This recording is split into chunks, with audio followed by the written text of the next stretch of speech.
रियासत के मजलिस इत्तेहादुल मुस्लिमीन के सदर मोहतरम जनाब हुब्बान मलिक साहब, मजलिस इत्तेहादुल मुस्लिमीन के उम्मीदवार जनाब दानिश साहब, मजलिस इत्तेहादुल मुस्लिमीन के तमाम मेरे अरकान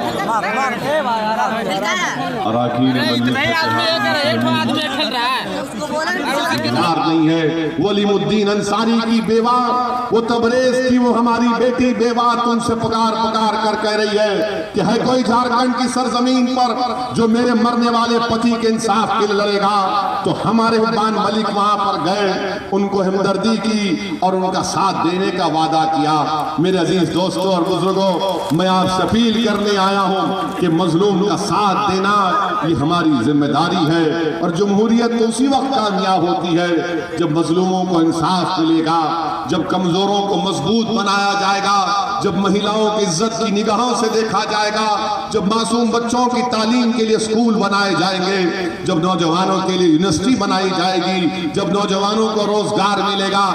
यही चीज अगर हम फराहम करेंगे तभी जाकर अमन होगा। अमन उस वक्त तक पैदा नहीं हो सकता।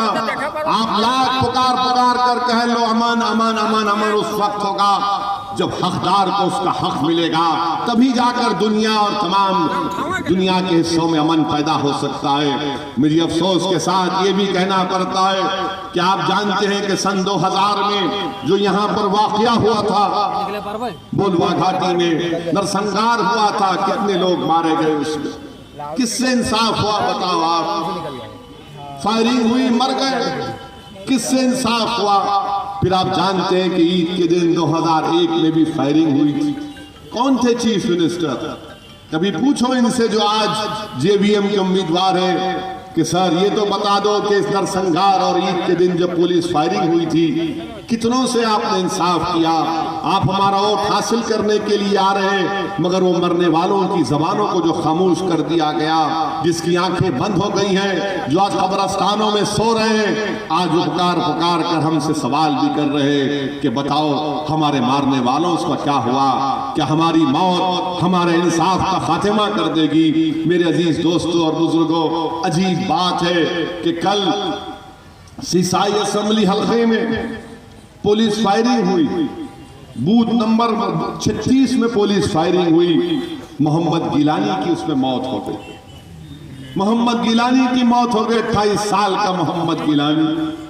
और ये बड़ी तकलीफ की बात है। मैं ये बात इसलिए कह रहा हूं ताकि मेरे अल्फाज को इलेक्शन कमीशन ऑफ इंडिया तक पहुंचा दे कि उस बूथ के जो प्रिसाइडिंग ऑफिसर थे राम आशीष प्रसाद साहब, जो गुमला के है स्कूल के हेडमास्टर है, उनको पुलिस उन पर दबाव डाल रही है कि तुम ये कह दो कि हमने तुम्हारे हुक्म पर फायरिंग की जिससे मोहम्मद गिलानी की मौत हुई।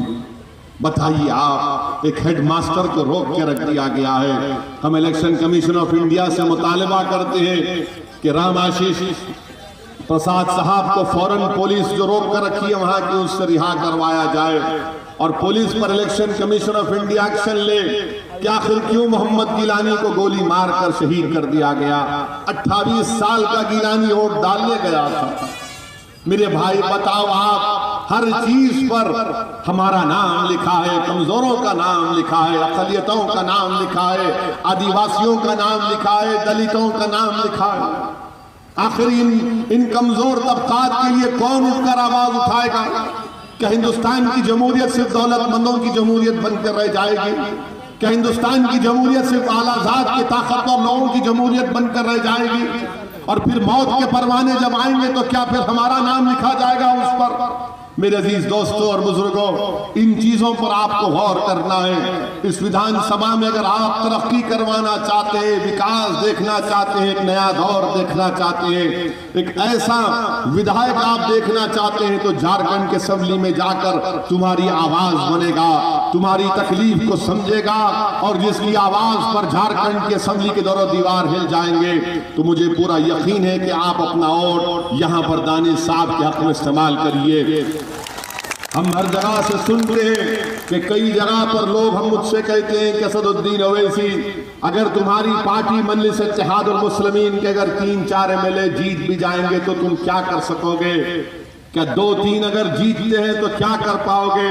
मैंने उनसे हमेशा कहा और आज भी आपके दरमियान में खड़े होकर कह रहा हूं, मेरे अजीज दोस्तों और बुजुर्गों, हिंदुस्तान की हमारी सबसे बड़ी पंचायत लोकसभा है। 540 के ऐवान में अल्हम्दुलिल्लाह 2 आपके रुकने पार्लिमान आपकी पार्टी से मुंतखब होकर जाती हैं और अल्लाह जानता है, दुनिया देखती है कि अल्लाह का ही करम है, सदका नबी करीम सल्लल्लाहु अलैहि वसल्लम का, कि जब हम आपका भाई आपका बेटा ये दीवाना खड़े होकर गरीब और मजलूमों के इंसाफ की बात करता है तो दुनिया उसका नोटिस लेती है, सारा ऐवान कान लगाकर सुनता है कि देखो ये ओवैसी दीवाना अब क्या कहने वाला है। मेरे दोस्तों, यही दीवानगी की जरूरत है। अक्लमंद को याद रखो, जो अक्लमंद होता है उसको कभी मंजिल नहीं मिलती, क्योंकि अक्लमंद हमेशा डरता है, वो मौत से डरता है, वो खतरों से डरता है, और जो दीवाना होता है वो अल्लाह से बेपनाह मोहब्बत करता है, वो खतरों से नहीं डरता, वो मौत की आगोश में बैठकर जिंदगी के तमाम चीजों को देखता भी है, और वो दीवानगी उसकी इतनी होती है कि मंजिल तक पहुंच जाता है। मैं यही दीवानगी पैदा करने आपके दरमियान में आया हूं। मैं आपसे कहने आया हूं कि अब हम बराबरी की बात करेंगे, अब हम अपने हक को हासिल करेंगे, अब हम खामोश नहीं बैठ सकते मेरे भाई। याद रखो, वतन अजीज में इतनी खामोशी ठीक नहीं है। खामोशी को तोड़ो, इस सन्नाटे को तोड़ो। अल्लाह ने तुमको एक ताकत दी है, तुमको इज्जत दी है। अल्लाह ने तुमको बताया है कि अल्लाह जानता है कि तुम्हारे सीनों में अल्लाह ने एक ऐसी ताकत दी है, महज तुम उसको इस्तेमाल करो। जमहूरियत इस बात का आपको हक देती है कि अपने हक के लिए लड़े होना, खड़े होकर उसको हासिल करना, अपने तमाम हुकूक को। मेरे अजीज दोस्तों और बुजुर्गों, मैं आपको ये भी बताना चाहता हूँ कि भारत की सरकार, जो इसके प्रधानमंत्री वजीर आजम नरेंद्र मोदी है, वो कल संसद में एक ऐसा काला कानून लाने जा रहे हैं, और उस काले कानून के जरिए भारत में बसने वाले 17 करोड़ गयूर मुसलमानों को पैगाम देना चाह रहे हैं कि इस्लाम का भारत से कोई ताल्लुक नहीं है। मैं जिम्मेदारी के साथ कह रहा हूं कि जो काला कानून नरेंद्र मोदी की सरकार कल संसद में लाने जा रही है, वो ये कहता है कि हिंदुस्तान में सबको सिटीजनशिप मिलेगी सिवाय मुसलमानों के। 1000 साल की मेरी तारीख है इस मुल्क में। आखिर बीजेपी और नरेंद्र मोदी को इतनी नफरत क्यों है मुसलमानों से और इस्लाम से?